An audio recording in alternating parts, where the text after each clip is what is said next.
বিশ্বনবী হযরত মুহাম্মদ সাল্লাল্লাহু আলাইহি ওয়াসাল্লামের 1500তম জন্মবার্ষিকী উদযাপনে প্রস্তুত গোটা বিশ্ব। আগামীকাল শুক্রবার পবিত্র 12ই রবিউল আউয়াল বিশ্বনবী হযরত মুহাম্মদ সাল্লাল্লাহু আলাইহি ওয়াসাল্লামের জন্মদিন। গোটা বিশ্বের সঙ্গে সঙ্গতি রেখে আমাদের ভারত উপমহাদেশে ঈদে মিলাদুন্নবী উদযাপিত হয় বিপুল উৎসাহ উদ্দীপনার মধ্য দিয়ে। ব্যতিক্রম নয় আসামের বরাক উপত্যকা। ইসলামের সর্বশ্রেষ্ঠ এবং সর্বশেষ নবী হযরত মুহাম্মদ সাল্লাল্লাহু আলাইহি ওয়াসাল্লামের 1500তম জন্মবার্ষিকী নিয়ে বিশিষ্ট ইসলামিক বক্তা এবং লেখক প্রাবন্ধিক মাওলানা আজিজুল হকের সঙ্গে আমাদের প্রতিনিধি খয়রুল হাসান খানের সাক্ষাৎকারে জেনে নেব বিভিন্ন বিষয় নিয়ে। শুধু দর্শক শ্রোতা মণ্ডলী, আজকে আমাদের সঙ্গে উপস্থিত আছেন বিশিষ্ট ইসলামী চিন্তাবিদ তথা রাজাবাড়ী টাইটেল মাদ্রাসার শিক্ষক, বেশ কয়েকটি গ্রন্থ প্রণেতা মাওলানা মোহাম্মদ আজিজুল হক। আমরা আজকে একটা মহৎ দিন আমাদের সমাগত হয়েছে ইসলাম ধর্মাবলম্বীদের কাছে, যিনি বিশ্বনবী হযরত মুহাম্মদ সাল্লাল্লাহু আলাইহি ওয়াসাল্লাম এই যে মাসে এই পৃথিবীতে আগমন করেছিলেন, সেই পবিত্র রবিউল আউয়াল মাস। এই রবিউল আউয়াল মাস এর 12ই রবিউল আউয়াল এই দুটি দ্বারা তাশরীফ এনেছিলেন এবং তার জন্ম দিন উপলক্ষে সমগ্র বিশ্বে ঈদ মিলাদুন নবী হিসাবে উদযাপিত হয়। তো এর ব্যতিক্রম নয় আমাদের ভারতবর্ষ এবং ভারত উপমহাদেশ সহ আমাদের বরাক উপত্যকা। তো এই বিশ্বনবী হযরত মুহাম্মদ সাল্লাল্লাহু আলাইহি ওয়াসাল্লামের জন্মদিনের আমরা ওনার জীবনের কিছু গুরুত্বপূর্ণ বিষয় নিয়ে আলোকপাত করব। বিশ্বনবী তামাম সৃষ্টি জগতের নবী, সকল নবীদের নবী, যাকে নবী হিসাবে মানার শর্ত সাপেক্ষে অন্যান্য নবীরা নবী হয়েছেন, সেই প্রিয় রাসূল সাল্লাল্লাহু আলাইহি ওয়াসাল্লামের জীবনী আলোচনা আপনি কি করবেন? আদম আলাইহিস সালাম থেকে এখন পর্যন্ত কারো জীবনী আসমান থেকে রচিত হয়নি, কিন্তু বিশ্বনবী সাল্লাল্লাহু আলাইহি ওয়াসাল্লামের জীবনী হচ্ছে কুরআন। হযরত আয়েশা সিদ্দিকা রাদিয়াল্লাহু তাআলা আনহাকে জিজ্ঞাসা করা হয়েছিল যে রাসূলুল্লাহ সাল্লাল্লাহু আলাইহি ওয়াসাল্লামের জীবন চরিত্র, জীবন বৃত্তান্ত কেমন ছিল? তখন তিনি যে উত্তর দিয়েছিলেন সেটা হচ্ছে, তিনি বলেছিলেন যে কোরআন শরীফের রাসূলুল্লাহ সাল্লাল্লাহু আলাইহি ওয়াসাল্লামের জীবনটা কোরআন শরীফের বাস্তব নমুনা।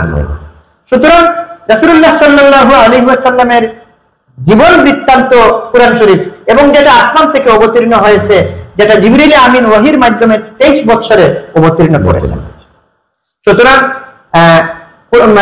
যার আদর্শ উসওয়া হাসানা বা উত্তম আদর্শ বলে ঘোষণা স্বয়ং আল্লাহর, এবং যার জীবন আদর্শ কোরআন শরীফ আসমান থেকে অবতীর্ণ একটা কিতাব হিসাবে আমরা জীবনী পেয়েছি। সুতরাং সেই প্রিয় রাসূল সাল্লাল্লাহু আলাইহি ওয়াসাল্লামের জীবন সম্পর্কে আলোচনা করা শুরু করা যেতে পারে, কিন্তু সমাপ্ত করা মোটেই সম্ভব নয়। অনেক কবি, দার্শনিক, সাহিত্যিক, প্রাবন্ধিক, বিভিন্ন লেখক, ইতিহাসবিদ রাসূলুল্লাহ সাল্লাল্লাহু আলাইহি ওয়াসাল্লামের জীবন সংক্রান্ত আলোচনার বিষয়ে তামাম জীবন উৎসর্গ করে দিয়েছেন। আপনারা নিশ্চয় জানেন যে ইমাম বুখারী রাহমাতুল্লাহ আলাইহি আজীবন তার মুখের বাণী, জীবন চলার পথ বা বিভিন্ন দিক নিয়ে আলোচনা করেছেন, যে কিতাবটা বুখারী শরীফ নামে পৃথিবীতে বিখ্যাত হয়ে আছে। তো সেই বুখারী শরীফে তিনি কার আলোচনা করেছেন, কার জুতা মুবারক, কার কদম মুবারক, কার চলন ফিলন, কার জীবন সংক্রান্ত বিষয়ে তিনি আলোচনা করে জীবন উৎসর্গ করে গিয়েছেন সেই প্রিয় রাসূল। ইমাম মুসলিম, ইমাম তিরমিজি, ইমাম নাসাই এবং আরো অন্যান্য হাদিস বিশারদগণ যারা তাদের সমস্ত জীবন ওয়াকফ করে দিয়েছেন যে প্রিয় রাসূলের মানে জীবন বৃত্তান্ত, কথা, কর্ম, কাজ, মৌনতা এবং বিভিন্ন দিক বিচার বিশ্লেষণ করতে করতে। সুতরাং সেই প্রিয় নবীর জীবনী তো এখানেই সংক্ষেপে বলা যেতে পারে যে ইমাম বুখারী, ইমাম মুসলিম, ইমাম তিরমিজি, ইমাম নাসাই, ইমাম আবু দাউদ সহ অনেক মানে হাদিস বিশারদগণ আজীবন রাসূলুল্লাহর মৌনতা, রাসূলুল্লাহর জীবন বৃত্তান্ত, রাসূলুল্লাহর কথা, কর্ম, কাজ ইত্যাদিকে নিয়ে গবেষণা করে হাদিস পৃথিবীতে রেখে গেছেন। তাছাড়া আপনি যদি দেখেন কবি সাহিত্যিকদের মধ্যে মৌলানা জামি, আল্লামা ইকবাল, মৌলানা রুমি, তাদের সমস্ত জীবন বিভিন্ন ভাষায় যে সমস্ত কবিতা অনুবাদ হয়েছে তামাম পৃথিবীতে বিখ্যাত মানে রচনা হিসেবে মানে চলতে আছে। তারা কি স্তুতিগান গেয়েছেন, কার জীবন নিয়ে নিজের জীবনকে উৎসর্গ করে দিয়েছেন, সেই প্রিয় রাসূল সাল্লাল্লাহু আলাইহি ওয়াসাল্লাম। তাছাড়া যদি দেখেন ইমাম আবু হানিফা রাহমাতুল্লাহ আলাইহি, ইমাম আহমদ ইবনে হাম্বল রাহমাতুল্লাহ আলাইহি, ইমাম শাফিঈ রাহমাতুল্লাহ আলাইহি, তারা তাদের সমস্ত জীবন ওয়াকফ করে দিয়েছেন এই নবীজির আদর্শ কোন পথে মাসলা উদ্ভাবন করতে গিয়ে। উনার বক্তব্য, প্রিয় রাসূলের কর্ম, প্রিয় রাসূলের যাবতীয় বিষয়বস্তুকে পুঙ্খানুপুঙ্খ বিশ্লেষণ করতে করতে তাদের জীবন উৎসর্গ করে দিয়েছেন, ওয়াকফ করে দিয়েছেন। এই হচ্ছে প্রিয়ারা রাসূলের জীবনী, যার জীবন বৃত্তান্ত আলোচনা করতে ইমাম বুখারী, ইমাম মুসলিম, ইমাম তিরমিজি, ইমাম নাসাই, ইমাম আবু হানিফা, ইমাম শাফি, ইমাম মালিকের মতো মহান পৃথিবী বিখ্যাত দার্শনিক, কবি, সাহিত্যিকরা, হাদিস বিশারদরা তাদের জীবন ওয়াকফ করে দিয়েছেন। আপনি যদি দেখেন ভারত উপমহাদেশের মধ্যে হযরত শাহজালাল রাহমাতুল্লাহ আলাইহি, কিংবা তো খাজা মুঈনুদ্দিন চিশতি রাহমাতুল্লাহ আলাইহি, কিংবা তো শাহ ফরান, কিংবা তো খাজা মাহবুবে সুবহানী কুতুবে রব্বানী সহ আরো বিভিন্ন পৃথিবী বিখ্যাত যত আউলিয়া কেরাম, তাদেরকে জিজ্ঞাসা করা হয় আপনারা জীবনে কি চান, আমি তো মনে করি ওনারা বলবেন যে আমরা পৃথিবীর বাদশাহী চাই না, আমরা চাই প্রিয় রাসূল সাল্লাল্লাহু আলাইহি ওয়াসাল্লামের রওজা শরীফের জারিদার হতে চাই। শুধু জারিদার নয়, খাদিম নয়, খাদিমের খাদিম হতেও আগ্রহ প্রকাশ করে দিয়েছেন এই সমস্ত শাহজালাল, শাহ ফরান, আব্দুল কাদের জিলানীর মতো মানুষ। তো বলতেছিলাম সাইয়্যিদে আলম নূরে মুজাসসাম সাল্লাল্লাহু আলাইহি ওয়াসাল্লাম ওনার জীবনের বিভিন্ন দিক নিয়ে। তো ওফাতের পরবর্তী জীবনটা অত্যন্ত চমৎকার এবং চর্চার বিষয়, যে রাসূলুল্লাহ সাল্লাল্লাহু আলাইহি ওয়াসাল্লাম হায়াতুন নবী, যে কারণে কিয়ামত অবধি আর কোনো নবী আসার দরকার নেই, এবং তিনি খাতিমুন নবিয়্যিন, এবং তিনি জীবিত আছেন বলেই আপনি নিশ্চয় জানেন যে মদিনা শরীফে তিনি মানে আছেন, এবং সেই কারণেই রাসূলুল্লাহ সাল্লাল্লাহু আলাইহি ওয়াসাল্লামের সম্মানে এখন পর্যন্ত মদিনা শরীফে কোনো ধরনের ভূমিকম্প হয় না। এবং আমরা আশা করব রাসূলুল্লাহ সাল্লাল্লাহু আলাইহি ওয়াসাল্লামের সম্মানে কিয়ামত পর্যন্ত আমরা আশা করি মদিনা শরীফে ভূমিকম্প হবে না। এমনকি এখন পর্যন্ত কোনো গাড়ি, কোনো যানবাহন প্রভার মদিনার আশপাশ এলাকায় বড় সাউন্ড করে না, অর্থাৎ হরন দিতে পারে না। হরন দেওয়া নিষিদ্ধ, এবং হরন দেওয়ার কেউ সাহসও করে না, কারণ এখানে প্রিয় রাসূল সাল্লাল্লাহু আলাইহি ওয়াসাল্লাম শুয়ে আছেন।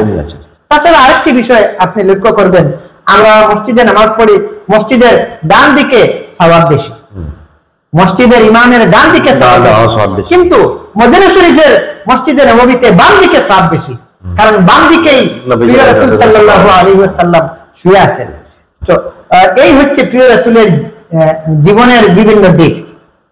আমরা নামাজের মধ্যে দুরূদ শরীফ পড়ি, আত্তাহিয়াতু এর পরবর্তীতে যে আমরা দুরূদ শরীফ পড়ি, এই দুরূদ শরীফটা মানে 2 রাকাত পরে, 4 রাকাতি নামাজের 2 রাকাত পরে আত্তাহিয়াতুর পরে দুরূদ শরীফ নেই, কিন্তু যদি কেউ আমরা পড়ে নেই তাহলে সাজদা দিতে হবে। কেন দিতে হবে? যে ওটা বেখেয়ালে রাসূলুল্লাহ সাল্লাল্লাহু আলাইহি ওয়াসাল্লামের উপর দুরূদ শরীফ পড়া হয়েছে, এজন্য এই ভুলের সংশোধনী দিতে হয়। অন্যথায় আমরা তো মনে মনে ভাবতে পারি যে রাসূলুল্লাহর উপর দুরূদ পড়া হলো, তার জন্য কি সাজদা দিতে হবে? হ্যাঁ, দিতে হবে, কারণ এটা বেখেয়ালে পড়া হয়েছে। সুতরাং এতটাই সতর্কতা অবলম্বন করতে হবে যে রাসূলুল্লাহ সাল্লাল্লাহু আলাইহি ওয়াসাল্লামকে সম্মান, নামাজের ভিতরে কাউকে সালাম দেওয়া যায় না, কিন্তু রাসূলুল্লাহ সাল্লাল্লাহু আলাইহি ওয়াসাল্লামকে সালাম না দিলে হয় না। তো নবীজিকে এখনো যদি কেউ স্বপ্নে দেখেন, সে স্বপ্নটা সত্য হবে, 100 বার সত্য হবে, তার কারণ শয়তান রাসূলুল্লাহ সুরত ধরতে পারে না, এটা চির সত্য। তাছাড়া এই যে প্রিয় রাসূল সাল্লাল্লাহু আলাইহি ওয়াসাল্লামকে মানা কতটুকু মান্যতা করেছেন তার উপর নির্ভর করবে আপনার ভবিষ্যৎ। এজন্য কবরে 3টা সওয়ালের প্রচলন শুরু হয়েছে। আগেকার নবীদের জন্য 2টি সওয়ালের প্রচলন ছিল, কিন্তু শেষ নবী বা প্রিয় রাসূল সাল্লাল্লাহু আলাইহি ওয়াসাল্লামের সময় থেকে কবরে 3টা সওয়ালের প্রচলন শুরু হয়েছে। মানে 3 নম্বর সওয়ালটা হবে এই প্রিয় রাসূল সম্বন্ধে আপনাকে জিজ্ঞাসা করা হবে, এই রাসূলকে কতটুকু আপনি ভালোবাসেন, এই রাসূল সম্বন্ধে আপনার ধারণা কি, এই রাসূল সম্বন্ধে আপনি কি বলেন, তার উপর পরবর্তী প্রশ্ন উত্তর নির্ভর করবে। সুতরাং এই যে প্রিয় রাসূল সাল্লাল্লাহু আলাইহি ওয়াসাল্লামের প্রতি মানুষের ধারণা, এর উপর মানুষ মানে কতটা উপরে উঠবে, কতটা বেহেশতে যাবে কিনা তা নির্ভর করবে। রাসূলুল্লাহ সাল্লাল্লাহু আলাইহি ওয়াসাল্লাম সর্বক্ষেত্রেই প্রথম, তিনি কবর শরীফ থেকে উঠবেন প্রথম, তিনি নবী হিসেবেও প্রথম, তিনি জান্নাতে প্রবেশ করবেন প্রথম, এবং তার উম্মতরাই জান্নাতে প্রথম প্রবেশ করবে এবং জান্নাতের দরজাটা তিনি প্রথম নাড়া দেবেন এবং কিয়ামতের দিন তাকেই লিওয়ায়ে হামদ, শাফাআতে কুবরা এবং শাফাআতের সর্ব অধিনায়ক মানে সর্ব অধিকার তাকেই প্রথম দেওয়া হবে। বিভিন্ন ক্ষেত্রে তিনি মানে প্রথম হিসেবে আমরা ধরে নিতে পারি এবং নবী হিসেবেও সৃষ্টি জগতের দিক দিয়েও তিনি প্রথম সৃষ্টি। সুতরাং আমরা রাসূলুল্লাহ সাল্লাল্লাহু আলাইহি ওয়াসাল্লামের বিভিন্ন দিক নিয়ে আলোচনা করতে পারি। এর আগে উনি যে এসেছেন সেই আশা সম্পর্কে, প্রিয় রাসূল সাল্লাল্লাহু আলাইহি ওয়াসাল্লাম যে আসছেন, তিনি আসছেন সে সম্পর্কে সকল নবী রাসূলরা ভবিষ্যৎ, যেমন হযরত আদম আলাইহিস সালাম যখন সৃষ্টি হয়েছেন তখন সৃষ্টি হওয়ার পরেই তিনি যখন মাথা তুলে আকাশের দিকে তাকালেন তখন তিনি দেখেছিলেন লা ইলাহা ইল্লাল্লাহু মুহাম্মাদুর রাসূলুল্লাহ। এজন্য তিনি শেষ পর্যায়ে যখন আল্লাহর কাছে ক্ষমা চাইলেন, তখন এই নামের সুযোগ নিয়েছিলেন, তওবা কবুল হয়েছিল এই আয়াতে কারিমা স্মরণ হওয়ার কারণে। সুতরাং রাসূলুল্লাহ সাল্লাল্লাহু আলাইহি ওয়াসাল্লাম সেই আদিকাল থেকেই নবী এবং সেই আদিকাল থেকেই আসছেন। হযরত আদম আলাইহিস সালামও বলেছিলেন প্রথম নবী এবং শেষ নবী, প্রথম নবী এবং শেষ নবী, সর্বযুগের নবী, সর্বজাতি গোষ্ঠীর নবী, সর্ব সৃষ্টি জগতের নবী।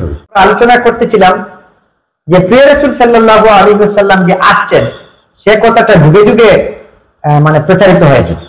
যেমন হযরত মুসা আলাইহিস সালাম, উনার জীবনী আলোচনা করলেও আমরা দেখতে পারি যে শাম দেশের এক মহানগর, শাম দেশের একটি গ্রাম, ইন্তাকিয়া গ্রামের একটি দেওয়াল হযরত খিজির আলাইহিস সালাম এবং মুসা আলাইহিস সালাম সম্মিলিতভাবে সংরক্ষণ করে দিয়েছিলেন এবং সেই সংরক্ষণের পিছনে একটা ইতিহাস আছে, সেদিকে আমরা যাব না। তো সেই ইতিহাসটা সংক্ষেপে হচ্ছে যে কিছু ভালো মানুষের রেখে যাওয়া সম্পদ এখানে ছিল, সেই সম্পদগুলা এতিম দুই বাচ্চার মালিকানায় যাতে পৌঁছে সেই জন্য এই সম্পদটা সংরক্ষণ করা হয়েছে। কোরআন শরীফের 16 পারার ওয়াকানা তাহতাহু কানজুল লাহুমা এই আয়াতে কারিমার তাফসীর দেখতে পারেন। তো এই যে ওয়াকানা তাহতাহু কানজুল লাহুমা, এই দেওয়ালের নিচে গুপ্তধন রয়েছে।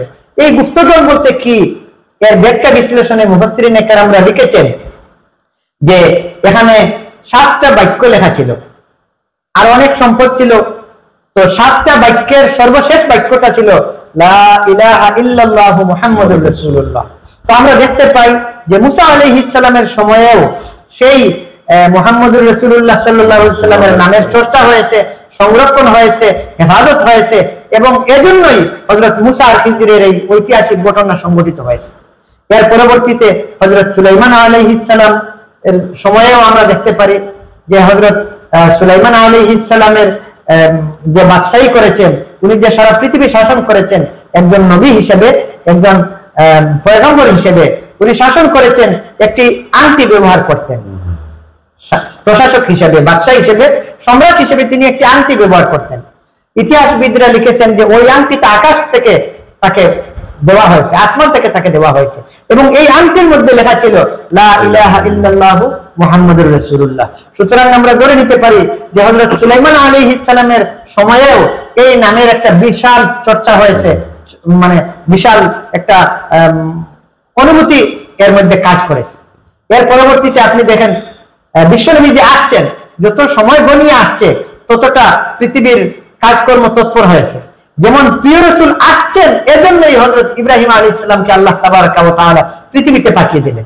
ইব্রাহিম আলাইহিস সালামকে এই পৃথিবীতে পাঠানোর পিছনে যে সমস্ত কারণ রয়েছে তার মধ্যে একটি কারণ হচ্ছে যে আখিরি জামানার নবী আসছেন, আপনি যান, আপনি গিয়ে কাবা শরীফকে আবার পুনর্নির্মাণ করুন, সংস্কার করুন, কারণ কাবা শরীফ যিনি হেফাজত করবেন তিনি আসতেছেন, তিনি আসছেন, এজন্য আপনি মানে সেখানে উপনীত হন। এবং ইব্রাহিম আলাইহিস সালামের প্রতি নির্দেশ দেওয়া হলো যে আখেরি পয়গম্বর আসছেন, সুতরাং আখেরি পয়গম্বরের প্রিয় ভূমি মক্কা এলাকাকে আপনি সাজিয়ে তুলুন, এটা এই এলাকাকে আপনি ডেকোরেশন করার মাধ্যমে ওই এলাকাকে সৌন্দর্যমণ্ডিত করে তুলুন। সুতরাং ইব্রাহিম আলাইহিস সালাম আল্লাহর ঘর তৈরি করলেন এবং তৈরি করে শেষ করে, তৈরি যখন করলেন, সম্পন্ন করলেন, তখন তিনি দোয়া করলেন সেই প্রিয় রাসূল যে আসছেন সেই প্রিয় রাসূলের জন্য। যিনি দোয়া করছেন তিনি ইব্রাহিম আলাইহিস সালাম যিনি দোয়ার সঙ্গে আমিন আমিন বলছেন তিনি ইসমাইল আলাইহিস সালাম, যার বংশে আসছেন তাকে নিয়ে দোয়া করা হলো। এবং যেখানে দোয়া করলেন সেই পাথরটাও একটা মুবারক পাথর, বেহেশতি পাথর।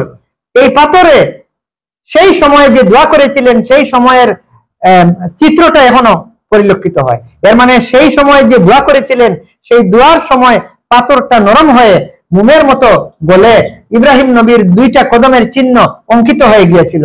সেই অঙ্কিত 2 কদমের চিহ্ন সম্বলিত পাথরটা এখনো আল্লাহর ঘরের সামনে মজুদ আছে।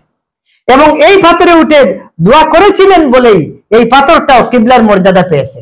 ওয়াত্তাখিযু মিন মাকামি ইব্রাহিম। আমরা আলোচনা এক পর্যায়ে এসে পৌঁছেছি। তো আমরা ইব্রাহিম আলাইহিস সালাম দোয়া করেছেন। তো আমাদের প্রিয় রাসূল সাল্লাল্লাহু আলাইহি ওয়াসাল্লাম বলেছেন যে ইব্রাহিম আলাইহিস সালাম, আমি আসছি এবং আমি আসার জন্য যে তিনি দোয়া করেছিলেন আমি সেই মুহাম্মদ সাল্লাল্লাহু আলাইহি ওয়াসাল্লাম। তো সুতরাং তিনি যে আসছেন এজন্য বিভিন্ন রাসূল নবী রাসূলগণ পূর্বাভাস দিয়ে গেছেন, ভবিষ্যৎবাণী দিয়ে গেছেন, দোয়া করে গেছেন।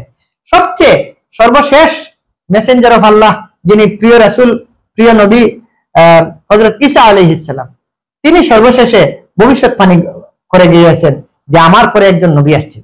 তিনি গোটা পৃথিবীবাসী মানুষকে সম্বোধন করে বলেছেন, বনি ইসরাইলকে সম্বোধন করে বলেছেন, এই জাতিগোষ্ঠীকে সম্বোধন করে বলেছেন, ইয়া বনি ইসরাইল, হে বনি ইসরাইল পৃথিবীবাসী জাতিগোষ্ঠী, ইন্নী রাসূলুল্লাহি ইলাইকুম, আমি তোমাদের প্রতি একজন রাসূল, মুসাদ্দিকাল লিমা বাইনা ইয়াদাইয়া মিনাত তাওরাত, আমার পূর্ববর্তী তাওরাত কিতাবের সার্টিফাই দেনেওয়ালা আমি আমার পূর্ববর্তী মুসা আলাইহিস সালামের উপর অবতীর্ণ হওয়া কিতাব তাওরাতের সত্যায়নকারী।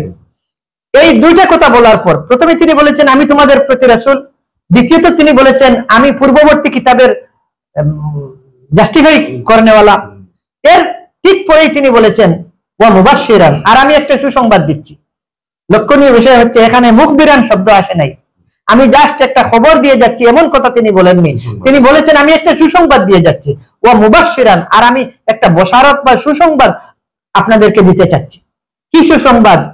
ইয়াতি মিন বাদি মুবাশশিরান বিরাসূল, একজন রাসূল আসছেন একথা আপনাদেরকে সুসংবাদ স্বরূপ জানিয়ে দিতে চাই, আমি অ্যানাউন্সমেন্ট করতে চাই। তো তিনি কবে আসবেন সে কথাও তিনি উল্লেখ করেছেন, মিন বাদি, আমার ঠিক পরেই তিনি আসছেন। এবং উনাকে কিভাবে পরিচয় পাবেন, উনার নাম কি হবে সেটাও তিনি বলে গিয়েছেন, ইসমুহু আহমদ, উনার নাম হবে আহমদ। সুতরাং আমরা জানতে পারি যে যীশু খ্রিস্ট যাকে বলা হয়, যার উপর ইনজিল কিতাব নাজিল হয়েছে, যেটাকে বাইবেল নামেও পরিচয় করা যায়, হ্যাঁ, তো জোসেফ খ্রিস্ট বা যীশু খ্রিস্ট, হযরত ঈসা আলাইহিস সালাম, যাকে ঈসা মসিহ, ঈসা রুহুল্লাহ বিভিন্ন নামে আখ্যায়িত করা হয়, এবং তিনি এখনো জীবিত এবং তাকে আসমানে তুলে রাখা হয়েছে এবং তিনি আবার আসবেন। তো যিনি জীবিত, যিনি আসমানে আছেন, যিনি আবার আসবেন, যিনি বাপ ছাড়াই পৃথিবীতে এসেছেন, যিনি সর্বশেষ ইসরায়েল বংশের নবী, আমাদের নবীর ঠিক পূর্ববর্তী নবী, সেই নবী লাস্ট বারের মতো অ্যানাউন্সমেন্ট করে গিয়েছেন যে আমি চলে যাচ্ছি এবং আমি কে তোমরা আমি বলে দিচ্ছি, এবং আমি পূর্ববর্তী কিতাবকে সত্য একথা বলে দিচ্ছি, এবং সর্বশেষে আমি তোমাদের প্রতি একটা বার্তা দিয়ে যাচ্ছি। সেই বার্তাটা হচ্ছে আমার পরে একজন নবী আসছেন, ওনার নাম কি? ওনার নাম হবে আহমদ। রাসূলুল্লাহ সাল্লাল্লাহু আলাইহি সাল্লামের যে 2টি বিখ্যাত নাম মুহাম্মদ এবং আহমদ, এর মধ্যে কুরআন শরীফে মানে এই 2টি নামই উল্লেখ হয়েছে। আহমদ নাম তো কুরআন শরীফে এসেছে এবং মুহাম্মদ নামটা 4 বার কুরআন শরীফে উল্লেখ হয়েছে। জি, আপনি কি বলতে চাইছিলেন? যখন ইব্রাহিম আলাইহিস সালাম শেষবার আসবেন তো বিশ্বনবী সাল্লাল্লাহু আলাইহি ওয়াসাল্লামের উম্মত হিসেবে আসবেন, নবী হিসেবে না, উম্মত হিসেবে আসবেন। তো আমরা বিশ্বনবী সাল্লাল্লাহু আলাইহি ওয়াসাল্লামের জীবনের বিভিন্ন দিক নিয়ে আমরা তখন আলোচনা শুনলাম। তো আমরা এখন আপনার কাছ থেকে বিশ্বনবী আমাদের জন্য কি নীতি নির্দেশিকা দিয়ে অনেক আদর্শ বা বাণী কি বাণী প্রচার করে গেছেন, এবং সামান্য কিছু তুলে ধরে যাতে আমরা সমাজ আমরা এমন কিছু বাণী আজকে চর্চা করতে পারি যে বাণীগুলা এই সমাজকে সুশৃঙ্খল করে তুলবে, সাম্প্রদায়িক সম্প্রীতি অক্ষুণ্ণ রাখবে এবং সমাজকে একটা সুস্পষ্ট দিক নির্দেশনা দেবে এবং সমাজ সুস্থ জীবনে ফিরে আসবে। এমন কিছু বাণী আমরা আলোচনা করতে পারি। যেমন প্রিয় রাসূল সাল্লাল্লাহু আলাইহি ওয়াসাল্লাম বলেছেন, ইরহামু মান ফিল আরদি ইয়ারহামুকুম মান ফিস সামাই। হে পৃথিবীবাসী মানব জাতি, আপনারা পৃথিবীর জমিনে ভূমিতে যা কিছু আছে, যে সমস্ত সৃষ্টি আছে, সকলের প্রতি আপনারা দয়ালু হয়ে যান। সৃষ্টিকর্তা আল্লাহ তাবারাকা ওয়া তাআলা আপনাদের প্রতি দয়ার ব্যবহার করবেন। সুতরাং কারো প্রতি আল্লাহর দয়া পাওয়ার একটা বড় মুখ্যম উপায় হচ্ছে, একটা সুন্দর পথ হচ্ছে মাখলুকাতের প্রতি দয়া করা। এতে একটা কুকুরের প্রতিও যদি কেউ দয়া প্রদর্শন করে, তাহলে এই দয়ার কারণেও তাকে আল্লাহর তরফ থেকে দয়া প্রদর্শন করা হবে। তো সুতরাং দয়ালু প্রিয় রাসূল সাল্লাল্লাহু আলাইহি ওয়াসাল্লাম মানুষকে, সৃষ্টি জগৎকে, এমনকি গাছ বৃক্ষকেও তিনি বিনা কারণে কাটতে নিষেধ করেছেন। মশা মাছিও বিনা কারণে তাড়ানো এক পর্যায়ে জায়েজ নয়। এই হচ্ছে প্রিয় রাসূলের আদর্শ। রাসূলুল্লাহ সাল্লাল্লাহু আলাইহি ওয়াসাল্লাম অত্যন্ত স্পষ্ট ভাষায় বলেছেন, মাল্লাম ইয়ারহাম সগীরানা ওয়ালাম ইউআক্কির কাবীরানা ফালাইসা মিন্না। যে তার বড়কে শ্রদ্ধা করে না এবং তার ছোটকে আদর যত্ন করে না, সে আমার উম্মতের মধ্যে পুরোপুরিভাবে নয়। এর মানে ইসলামের মধ্যে পুরোপুরিভাবে থাকতে হলে, দাবি করতে হলে, ইসলামের গণ্ডির ভিতরে থাকার দাবি করতে হলে যে কোনো ব্যক্তিকে, তার বড় যেও হোক না কেন, তাকে শ্রদ্ধা করতে হবে এবং তার ছোট যেও হবে তাকে দয়া করতে হবে। অন্য হাদিস শরীফে নবীজি বলেছেন, ওয়া মান ইয়াফু ইয়াফুল্লাহু আনহু। যে মাফ করে তাকে মাফ করে দেওয়া হয়। মানে আপনি যদি মানুষকে ক্ষমার দৃষ্টিতে দেখেন, এর মানে আপনাকেও আল্লাহ তাবারাকা ওয়া তাআলা ক্ষমার দৃষ্টিতে দেখবেন। অন্য হাদিস শরীফে এসেছে, মান নাফাসা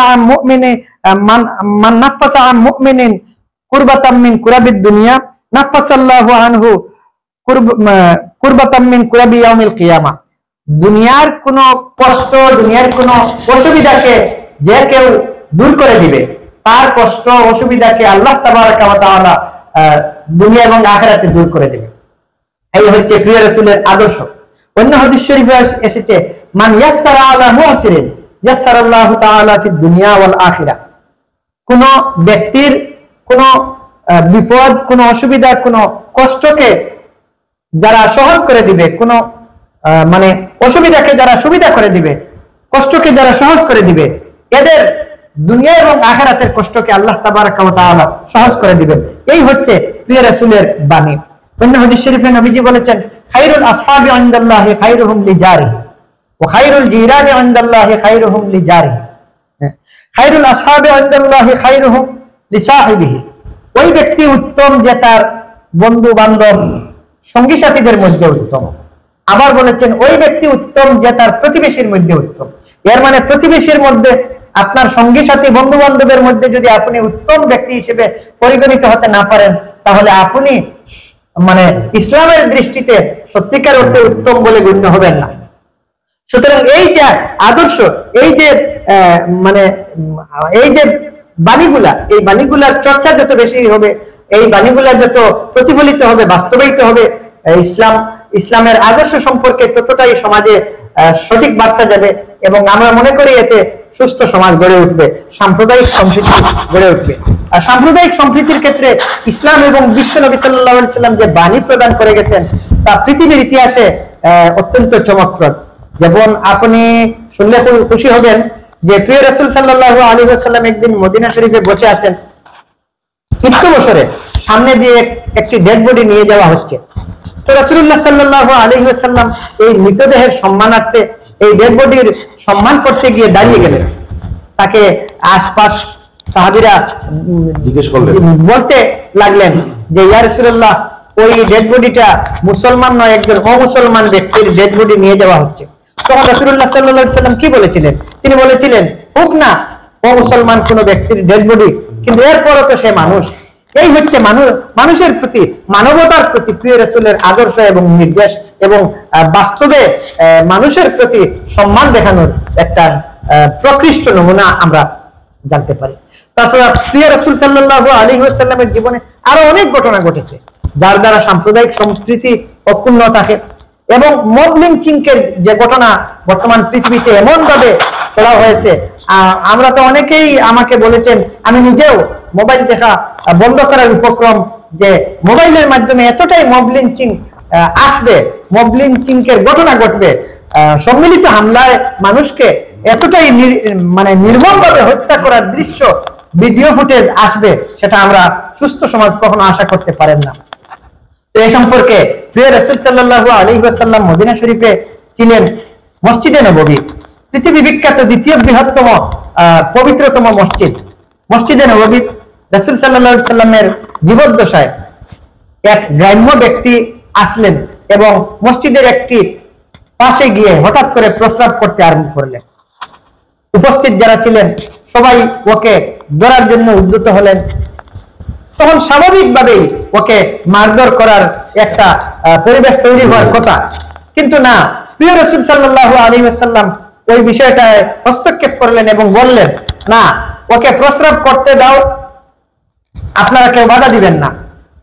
প্রস্রাব সম্পন্ন করার পর ওকে বুঝালেন এবং বললেন যে মসজিদ হলো নামাজের জন্য, এখানে প্রস্রাব করার জায়গা নয়। এবং উপস্থিত সাহাবীদের বললেন, আপনারা একজন ব্যক্তিকে প্রস্রাব করা অবস্থায় হামলা করতে পারেন না এবং পরবর্তীতেও হামলা করতে পারেন না, কারণ ও বেবুঝ, ও বুঝে নাই, এই জন্যই মসজিদে প্রস্রাব করতে শুরু করেছে। ওই যে মব লিঞ্চিংয়ের মতো ঘটনা থেকে মসজিদের ভেতরে প্রস্রাব করা ব্যক্তিকেও বাঁচালেন। আমরা মব লিঞ্চিংয়ের ঘটনা বলতে পারি না, কিন্তু ওই ব্যক্তিকে প্রায় মানুষ গণরোষের মধ্যে পড়ার সম্ভাবনা থাকতে পারে, কিন্তু প্রিয় রাসূল এই ধরনের ঘটনায় একটা সম্প্রীতির নজির গড়ে তুললেন। এই হচ্ছে প্রিয় রাসূলের আদর্শ। ধন্যবাদ আপনাকে। আমরা যখন মৌলানা আজিজুল হক সাহেবের কাছ থেকে বিশ্বনবী মুহাম্মদ সাল্লাল্লাহু আলাইহি ওয়াসাল্লামের জীবনের বিভিন্ন দিক নিয়ে আলোচনা করবেন, ওনার আলোচনা মূল্যবান বক্তব্য শুনলাম এবং বিশ্বনবী সাল্লাল্লাহু আলাইহি ওয়াসাল্লাম আমাদের জীবন অতিবাহিত করার জন্য কি দিক নির্দেশ দিয়েছেন, তার অসংখ্য দিক নির্দেশ সামান্য কিছু আমরা ক্ষুদ্র পরিসরে তুলে ধরার চেষ্টা করেছি। তো আমরা জানি বিশ্বনবী সাল্লাল্লাহু আলাইহি ওয়াসাল্লামের জন্মদিন আসছে 12 রবিউল আউয়াল। তো আমরা শুধু জন্মদিন পালন করলেই হবে না, বিশ্বনবীর জীবন আদর্শ। এখানে একটা কথা আমি বলতে চাই যে এবার যে বিশ্বনবীর জন্মদিন, এটা 1500তম বিশ্বনবীর জন্মদিন, মানে 1500 বছর পূর্ণ হয়েছে। এর মানে হিজরি গণনা শুরু হয়েছে হিজরতের সাল থেকে, এবং হিজরতের সালে রাসূলুল্লাহ সাল্লাল্লাহু আলাইহি ওয়াসাল্লামের বয়স ছিল 53 বছর।